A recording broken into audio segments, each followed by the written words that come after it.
Welcome to Sri Academy Online Teaching Classes 2021-22। मैं नीलम त्रिपाठी आज एक नए अध्याय के साथ प्रस्तुत हूँ। वह अध्याय है कबीर दास जी के द्वारा रचित साखियाँ। तो बच्चों, आज हम साखियों के विषय में पढ़ेंगे और समझेंगे। कबीर दास जी के द्वारा रचित साखियों को आइए यहाँ देखते हैं। मान सरोवर सुभर जल हंसा केली कराई, मुक्ता फल मुक्ता चुगय अब उड़ी अनत न जाए। प्रस्तुत पंक्तियों का अर्थ यह है कि जिस तरह से मान सरोवर रूपी तालाब के शुद्ध जल का पान जब कोई हंस करने लगता है, उसमें क्रीड़ा करने लगता है, तो वह उसे छोड़कर अन्यत्र नहीं जाना चाहता। उसी तरह से यह आत्मा जब नाड़ी मार्ग से होते हुए, सुषुम्ना मार्ग से होते हुए ब्रह्मरंध्र में पहुँच जाती है, तो पुनः जन्म मरण के बंधन से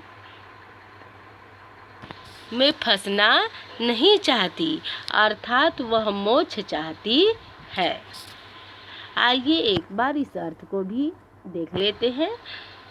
इस पंक्ति में कबीर ने व्यक्ति की तुलना हंस से करते हुए कहा है कि जिस तरह हंस मान सरोवर में खेलते हैं और मोती चुगते हैं, वे उसे छोड़ कहीं नहीं जाना चाहते। ठीक उसी तरह मनुष्य भी जीवन के माया जाल में बंध जाता है और जब उसे छोड़ देता है, तब वह इस माया जाल में पुनः फंसना नहीं चाहता। वह मोक्ष को चाहता है और उसे ही सच समझने कुछ मनुष्यों का मान्य है कि वह जीवन के माया जाल को ही सच्चाई समझने लगता है, और कुछ लोगों का मानना है कि वह मोक्ष को ही सत्य समझता है। वास्तव में मोक्ष प्राप्त करना ही बहुत बड़ी उपलब्धि है, और जिस तरह से हंस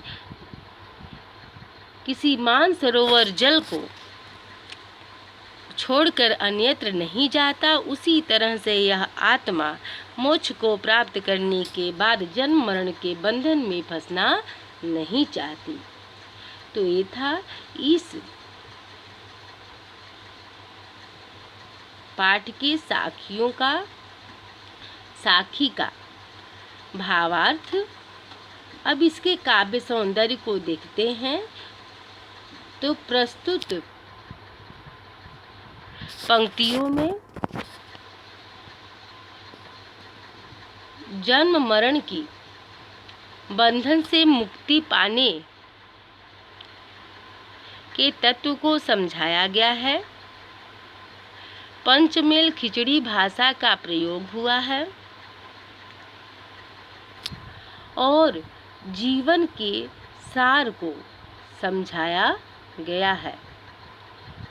केली कराही में अनुप्रास अलंकार दृष्टिगत होता। आशा है बच्चों आप लोग इस साखी को समझ गए होंगे। आइए इसके अगले भाग को देखते हैं। प्रेमी ढूंढत मैं फिरूं, प्रेमी मिले न कोई, प्रेमी को प्रेमी मिले सब विष अमृत होए। प्रस्तुत पंक्तियों में कबीर दास जी कहते हैं, प्रेमी यानी ईश्वर को ढूंढना बड़ा ही मुश्किल होता है। प्रेमी मिले न कोई, कहते हैं कबीर दास जी कि जब मैं ईश्वर को ढूंढ रहा था तो वह मुझे नहीं प्राप्त हो रहे थे, और जब मेरे अंदर का अहंकार समाप्त हो गया, तब वह मुझे बिना प्रयत्न के ही प्राप्त हो गए और मेरे अंदर की जितनी अज्ञानता थी, विष था, वह अमृत में बदल गया। इन पंक्तियों के अर्थ को पुनः देखते हैं। यहाँ पर कबीर दास जी यह कहते हैं कि प्रेमी यानी ईश्वर को ढूंढना बहुत मुश्किल है। वे उसे ढूंढते फिरते रहे, परंतु वह उन्हें मिल नहीं रहे हैं। प्रेमी रूपी ईश्वर मिल जाने पर उनका सारा विष यानी कष्ट अमृत यानी सुख में बदल जाएगा। अर्थात जब व्यक्ति के अंदर अहंकार की भावना समाप्त हो जाएगी, तभी उसे ईश्वर की प्राप्ति होगी। नहीं तो इस संसार सागर में कितना भी आप जप तप छापा तिलक लगाकर उस परमात्मा को खोजने की कोशिश करें, वह प्राप्त नहीं होगा जब तक आपके अंदर की अज्ञानता समाप्त नहीं होगी। इसीलिए कबीरदास जी यहाँ कहे हैं कि सच्चा प्रेमी मनुष्य को तभी प्राप्त होंगे जब उसके अंदर की अज्ञानता समाप्त हो जाएगी। तो आशा है बच्चों, आप सभी लोग इस साखी को समझ गए होंगे। और आइए अब इसके काव्य सौंदर्य को भी समझते हैं। प्रस्तुत पंक्तियों में ईश्वर को प्रेमी के रूप में बताया गया है और उसे सर्वोपरि मानते हुए मोक्ष की प्राप्ति का कामना किया गया है।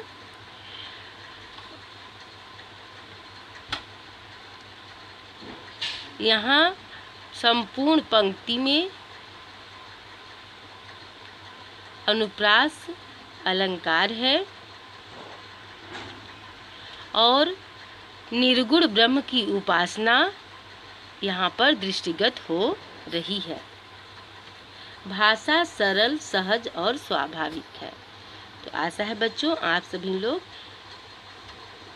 इस साखी के भावार्थ, अर्थ और काव्य सौंदर्य को समझ गए होंगे। आइए अब इसके अगले भाग को पुनः देखते हैं।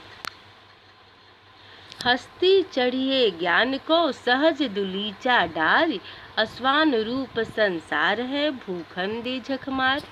प्रस्तुत पंक्तियों में कबीर दास जी कहते हैं कि हे मनुष्य, तुम ज्ञान रूपी हाथी पर जब चढ़ना तो आसानी से पड़ने वाला दुलीचा सुरक्षा कवच जरूर डाल देना, क्योंकि जो यह संसार है कुत्ते के समान है।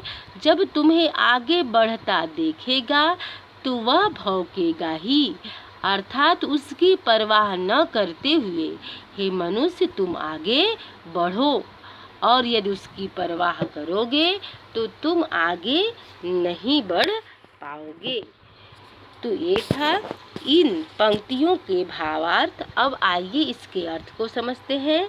यहाँ कबीर कहना चाहते हैं कि व्यक्ति को ज्ञान रूपी हाथी की सवारी करनी चाहिए और सहज साधन रूपी गलीचा बिछाना चाहिए। संसार की तुलना कुत्तों से की गई है जो आपके ऊपर भौंकते रहेंगे, जिसे अनदेखा कर चलते रहना चाहिए। एक दिन वे स्वयं ही झक मारकर चुप हो जाएंगे, अर्थात इस संसार के लोगों की परवाह नहीं करनी चाहिए।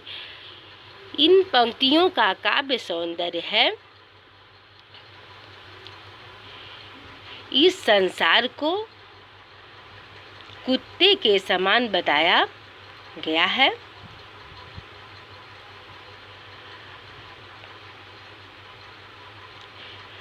डार मार्य में स्वर मैत्री शब्द का प्रयोग हुआ है। हस्ती चढ़िए ज्ञान को सहज दुलीचा डार, स्वान रूप संसार है भूखन दे झकमार में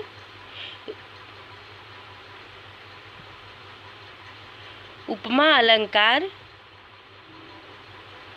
और रूपक अलंकार लाछित है। पंचमेल खिचड़ी भाषा का प्रयोग हुआ है।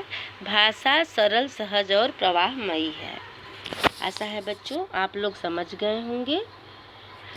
अब आइए इसके और अगले भाग को देखते हैं। पखा पखी के कारण सब जग रहा भुलान, अनिरपख होई के हरि भजन सोई संत सुजान। प्रस्तुत पंक्तियों में कबीरदास जी कहते हैं कि मनुष्य पक्ष और विपक्ष के चक्कर में पड़कर इस संसार के तत्व को भूल गया है।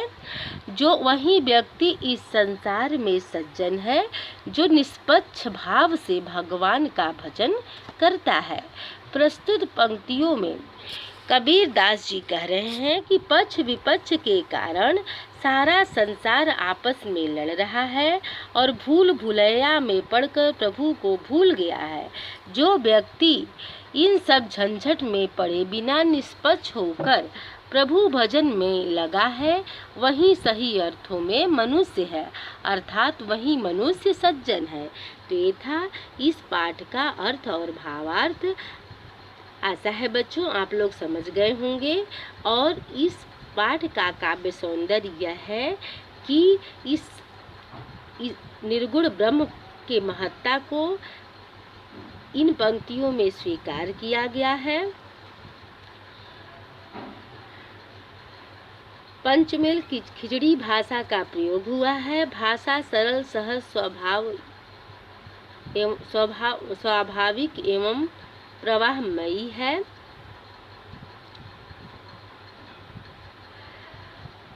प्रस्तुत पंक्तियों में पक्ष विपक्ष में न पड़ने की बात कही गई है। भूलान और सुजान में स्वर मैत्री शब्द का प्रयोग हुआ है।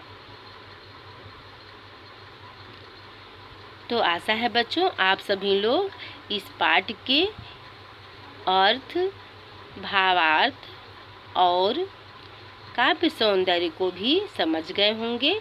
धन्यवाद।